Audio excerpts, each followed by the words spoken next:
Hello and welcome to Cartoonist Kayfabe. My name is Jim Rugg. I'm Ed Piscor. And I'm Tom Scholey. Today we're going to look at the inaugural cliffhanger launch, Danger Girl #1. But before we do, Ed, tell us about Red Room.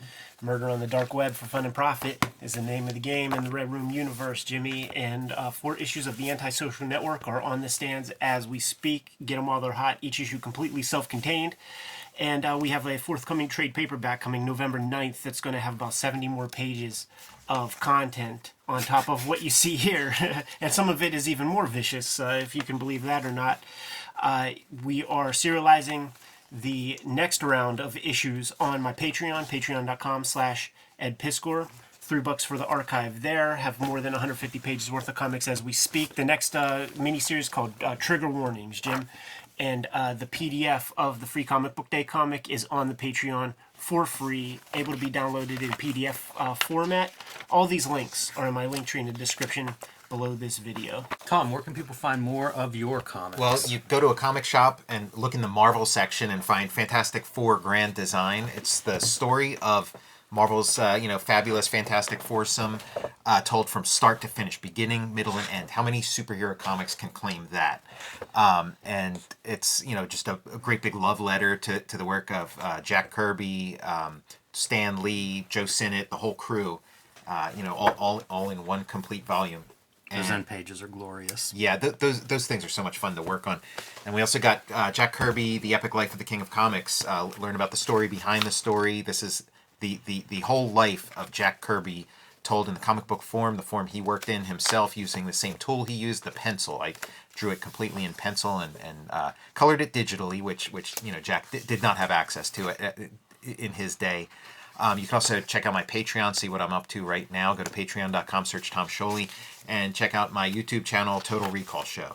You can join me on patreon.com/JimRugg, where you can download out-of-print zines and mini-comics. You can see my original art, scripts, and process posts, and you can see how I made this comic, Street Angel, Deadliest Girl Alive, the spiritual successor to a Danger Girl comic in title, at least. Jesse Sanchez can grow up and maybe apply for the Danger Girl program. Maybe not the avenue we want to go down here. I need to get out of this one. Jim, one of your early issues of Street Angel, wasn't there like a Danger Girl cover reference or there was something? a Jim Lee reference, so not too far removed from J. Scott Campbell. But you can find Deadliest Girl Alive wherever you buy comics, and you can join me on patreon.com/JimRugg. But we're here today to talk about the J. Scott Campbell masterpiece, Danger Girl, coming off of Gen 13. J. Scott Campbell, a very popular creator at this time period, although comics were sort of going down the tubes, and I think Image was trying to figure out, like, how do we juice the comics fans a little bit? How do we get some excitement back into the stands? They formed Cliffhanger.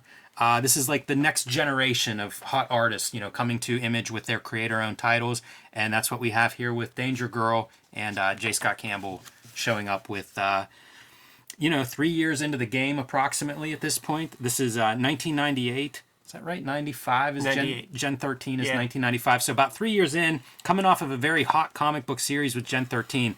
He's a fan favorite at this point. Yeah. He sort of dug himself out of the trenches that we all put him into when he won the Nintendo Power Contest that we all applied for, but we only knew him as Jeffrey Scott then, and we never forgot about that, man. To this day, I still want to see his complete pitch. I think he has it published in one of his J. Scott Campbell sketchbooks or something, so that might be worth tracking down. This is a visually written comic. This is a guy who wants to draw a lot of cool stuff, man, and the words got to fit in around the pretty pictures. This is an interesting inner cover. So it says previously in Danger Girl, and I don't know if there was like a Cliffhanger Zero or some kind of promotion where this stuff came from, or if this is a gimmick. Yeah, and it's just like, let's hit the ground running. Either way, I thought it was pretty fun because it fills us in on a little bit of adventure. Basically where we start this comic. We start in the middle of an adventure. This gives us a little bit of background on Abby Chase, the new recruit to Danger Girl, who's kind of an Indiana Jones, Tomb Raider type character that's looking for this skull treasure and getting, international James Bond kind of trouble with other people that are after it. So an eye-patched villain here with an evil mustache. Timothy Dalton kind of character. There was another story, and this is artwork from that. This is artwork from that, and it's too bad that it's actually not included in this, because one of the things I was going to say on like page 2, when we see who he's pointing the gun to, and we see that it's Abby Chase, he is there almost for like exposition and just describes what she is, as like a James Bond, Indiana Jones kind of character, and just gets that out of the way so that you could like just breeze through the rest of the comic. And I thought it was a cool use of exposition, so you could just keep things visual and fun. I don't know where this stuff would have appeared, because it's in all the trade paperbacks and stuff. Yeah, there might have been a Zero issue, some kind of pro. Maybe it was in the back of image books, something like that. Ash can. I wouldn't doubt that there's something out there that has 8 pages of, battle chasers, right, and steampunk and whatever that vampire gimmick was. Good to have this here, though, because this is not the page to start with, right? I mean, the fat dude on the beach drinking out of his pineapple or talking on his pineapple phone, like, being served. Not the most exciting page one. So this at least gives you some action to lead in. Every character in here, I believe, their name starts with a D, which pissed me off rereading this stuff, where I'm going like, wait, is this Duncan or Donovan or Diego? Who am I talking? Which guy's the good guy, the bad guy? It could be Deuce. Yes, Deuce. Yes. This is the wish fulfillment of the readership. It's like, okay, what do our fans look like? That is true. That is very true. Alex Garner, he doesn't come up in conversation very much when it comes to good body hair inking, but he's up there. He pulled from Scott Williams. Let's get a close-up of that body hair inking. Yeah, it's got like an Art Adams kind of thing. It's pretty well observed, too, because like the calves, like where it's rubbing on pants or whatever, you see not as much body hair there. Yeah, a guy like Scott Williams, like they'll delineate light with the body hair right. hatching. This is I think this is an uncoated paper. Actually, I don't know if that's true. I was going to talk about like the dark coloring, which is disappointing and happens from scene to scene. It's a bummer. That's I feel like that's a pretty fun image, and it's awfully dark. If there was somewhere that they could allow a little pop other than the word balloon or the we talked about this with Frank Quitely a little bit, and it was that early digital coloring would have a lot of black in its CMYK mix, and this is the result. Mm-hmm. Like it's a real kind of flat and dulling effect, and these are relatively early days of digital color. This is some fun drawing. So I do think J. Scott Campbell can draw pretty well. Yeah. And especially for twisting bodies around and stuff. But this is a great, like, underwater. She's crashed the Jeep to try to cut off this boat. Mm-hmm. And you see her now doing swimming underneath to try to get back to this guy before he can make good his escape. Yes, sets up the action scene by clearly defining where everything is. It's also, if you're trying to figure out what you're drawing here with your pin-up cheesecake kind of book, we need that white tank top to get submerged. Oh, absolutely. Like on that initial sequence that's not included here, as she's escaping, alligator chomps up at her ass and bites one hole of ass cheek pants. I don't think that's in this piece. I think we've been there already. We see it somewhere, and it might be that inside cover, but I noticed that on the read that, like, geez, man, they're just not quitting with that. Yeah. So the Danger Girls are pursuing a helicopter and kind of following Abby Chase's path of destruction from this rich contraband guy's former mansion that's now on fire, and eventually they will catch up. J. Scott Campbell, of, like, the Wildstorm dudes, you go look at that first miniseries of Gen 13, he's the only guy that's drawn, like, semi-accurate buildings and cars and stuff like that. Like, all the rest of those dudes are drawing some kayfabe vehicles and junk. Or if they are drawing something real, they're just totally tracing it out of ads. So, this guy has chops. He's trying to do some stuff. His water texture's not too good, though. This is a bad storytelling moment. Because it has to read from the right to the left, which goes against our natural reading order, unfortunately. But I'm with you, Ed, on his drawing ability. He has this cartoony element that a lot of guys, like Jim Lee, I don't think has this. Mm-mm. And I love it. And it often, the best of it, I think, is in facial expressions, because you'll see these like almost rubbery, cartoony faces that are very expressive. Art Adams, one of the influences. Yeah, that's where the Adams influence. Mike Golden. Yeah, Mike Golden is like where it's all coming from. He's pushing it further, because like when you see the interiors of the helicopters and stuff, it's G.I. Joe Yearbook 2 level design. Yeah, speaking of design, love this exclamation point for a panel border and a close up of an eye. That works for me. Straight up Timothy Dalton from The Rocketeer. Kicks him in the face and his hairpiece flies off. Yeah, it's good. Not quite Tank Girl, you know, like, but Right. there's a little bit of cheekiness. These guys are just too stuck in the mold of superhero comics to go full Hewlett. Yeah, and I wish that, color-wise, I wish they would push that. Because, here's where you see it again. This page is just dark purple blue, and whenever a little bit of, green pops up, it really stands out. Any of the oranges stand out. I wish that the color would just, pop this art. Work with this art. Instead of making it muddy, give us this stuff. These are fun figures. They're dynamic. Let's show it off. I do think that in trade paperbacks it was recolored. I could see that. This is a really bad example of coloring. The boat's going over the waterfall. The waterfall and the 100 feet down, same color. Yeah, same real color. dumb. Make Real one dumb. light and one dark. It's basic stuff there. Oh, here's an example of his cartoony stuff. The scribble lines to indicate that he's kind of out of it and things haven't gone his way. And there are a lot of those little marks. Yeah. It's funny you mentioned Tank Girl because you'll see these little details of a cartoony little image, tucked in the background or flying off of a character. And I equate that with manga, with Tank Girl, with some of these other cartoony moments. He's got to go sell a $20,000 2-page spread. Well, here's the James Bond. I was going to say, this is your credit pitch sequence. too. After he finishes this book, you got to take it to Hollywood, sell it. Tastefully done. It's real funny. With the ass crack at the crack of the page. Well, it's really funny because once in a while you'll see the world's finest lines outlining a bikini top. Okay, she's not topless, but then the other figures, there's no such thing. What are we looking at here? I mean, it's almost Everett Hartsoe Razor artwork right there. Yeah. Battle Chasers coming soon. I was going to look up color guides.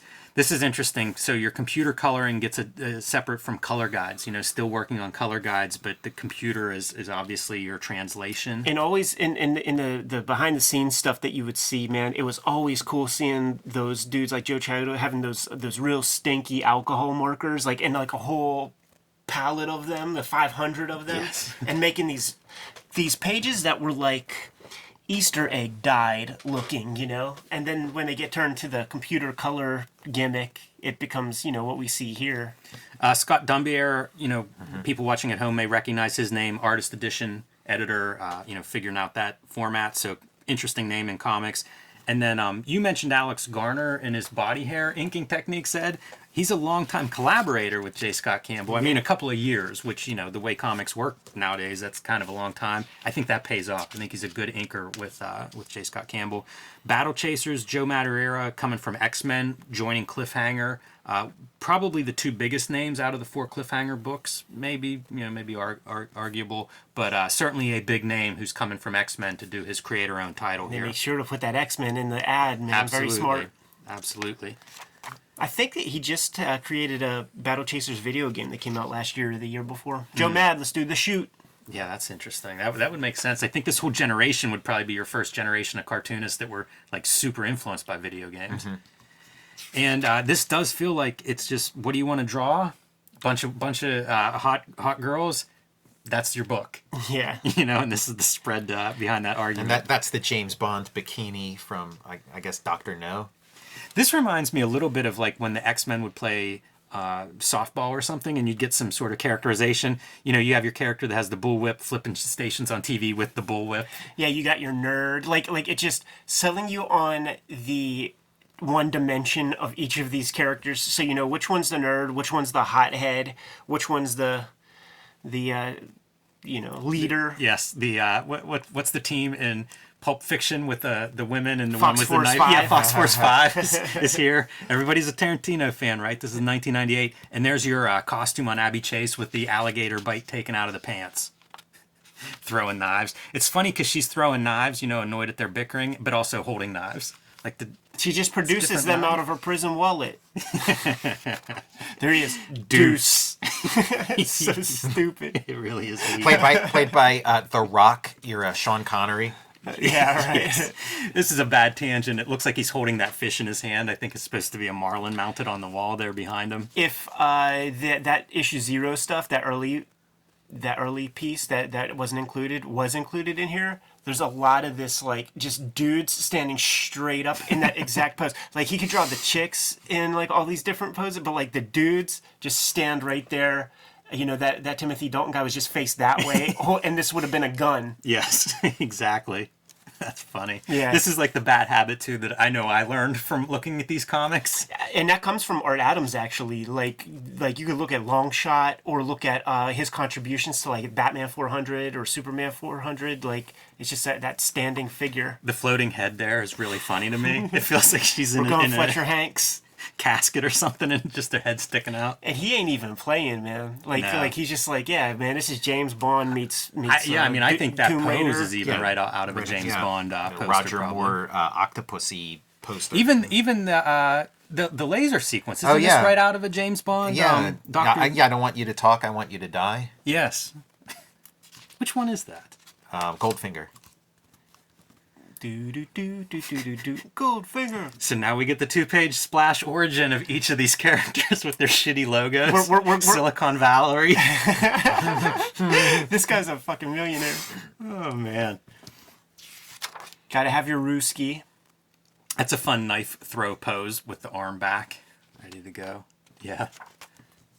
Another cliffhanger title here. Humberto Ramos with Crimson. I think this was the longest running cliffhanger comic. I think this ran into like the 20s. He had lots of fandom, and this would have been like the reliable cliffhanger book. Because this dude, total pro.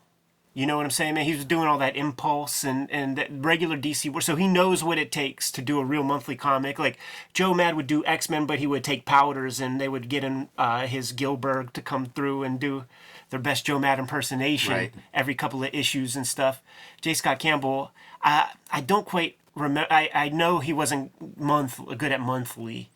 But he had a pretty good run on Gen 13, but there were fill-in issues. I know Jim Lee did a couple, and maybe some other people in the first 13 issues or so. I would be curious to revisit this book actually, because I don't.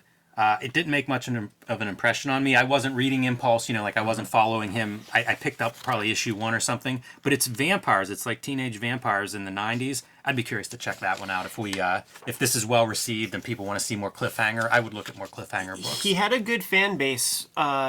When I was at art school in 2000. Like, a lot of people were down with his stuff. All right, let me go back to now complaining about digital coloring. It looks like somebody, like this just printed wrong. It's just, it's like, why is that so dark? I would be looking at my TV screen being like, something's wrong with the LEDs. It's not showing up right. Yeah, I think, like, J. Scott Campbell is the end-all, be-all, right? He's the guy saying, like, thumbs up, thumbs down.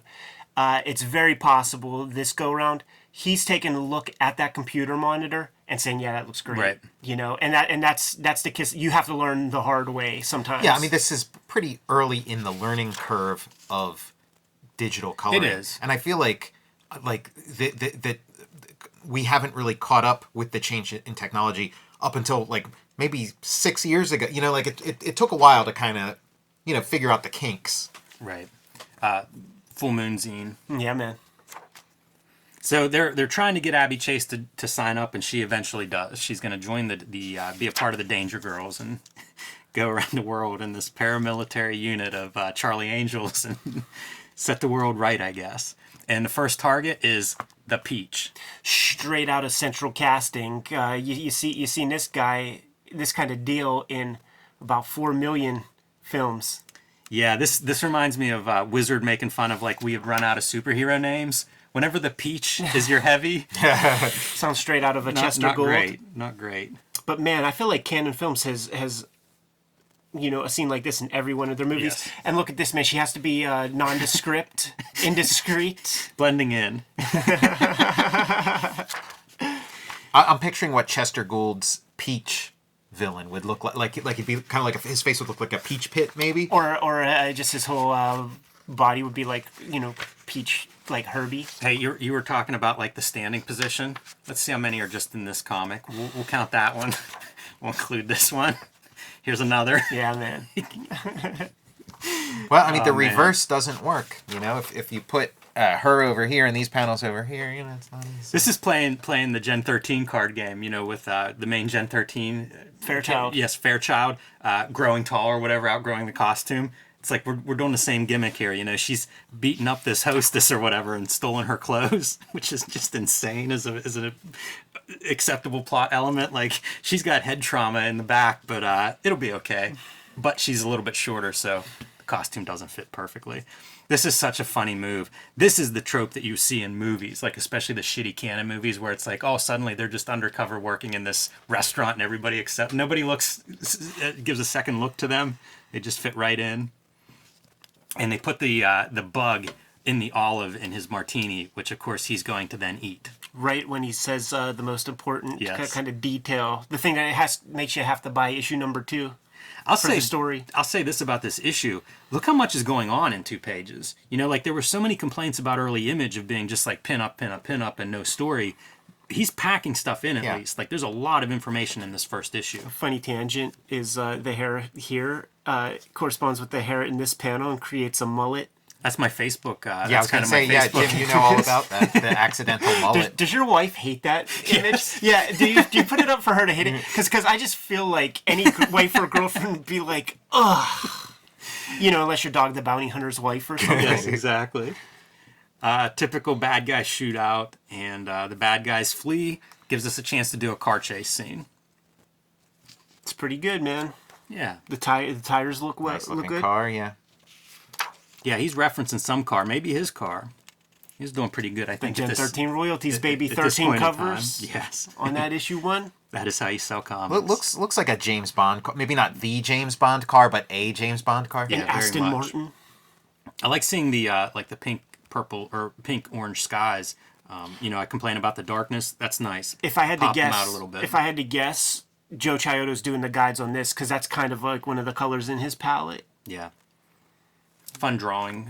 You know, driving drawings. Yeah, we like car chases in comics. They're hard to do, and this one looks pretty good.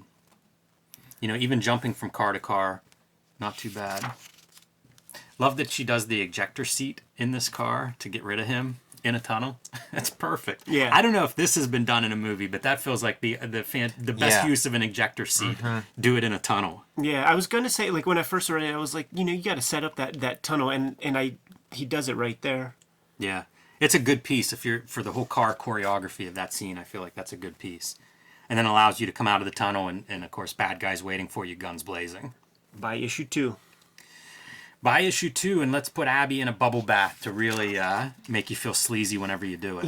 You gotta come down from a day's adventuring. I guess like the thinking with this like entire like subgenre of comics is like your readership is like too embarrassed to go into a store and buy like a Playboy or something. So it's like they get this and then they can have their superhero adventures and then, you know, they can, you know, do some other stuff with the comic too when they're done. You know, like when Gen 13 and all that was like at its height, I remember going to KB toy stores and they had these Gen 13 figures and it was like a Fairchild, in kind of like a Barbie doll, that kind of deal, with a fabric outfit, you know, the green outfit, and like, you know, hard nipples penetrating the outfit. And I just know that no little girls are buying this, you know, it's some neckbeards buying that thing. And kind of like around the same time, there was a Destro, action like that was the size of like, you know, Kung Fu Grip G.I. Joe, and it had the metal helmet, so like that comes off, so like what you're buying is Destro's identity. And I'm just like, is that kind of like the gimmick with this Fairchild? Like you like stripped it. Like, what does it look like under? Is that what you're selling to these neckbeards? And it becomes like their girlfriend. Like they talk to it. So I've got some questions here that I don't have answers to, but just from going through this, you see J. Scott Campbell is listed as Pencils plot creator, Andy Hartnell plot script creator. You get back here and it's Danger Girl's trademark and copyright J. Scott Campbell. No mention of Andy Hartnell, who has written more Danger Girl since this original series. And then whenever you get into the indicia in the front, you You have Danger Girl, again, trademark and copyright J. Scott Campbell, no mention of Andy Hartnell, and all rights reserved. Cliffhanger Productions is trademark Aegis Entertainment. You know, we were talking about whether this was an Image imprint or a Wildstorm imprint. Aegis is Jim Lee. Yeah.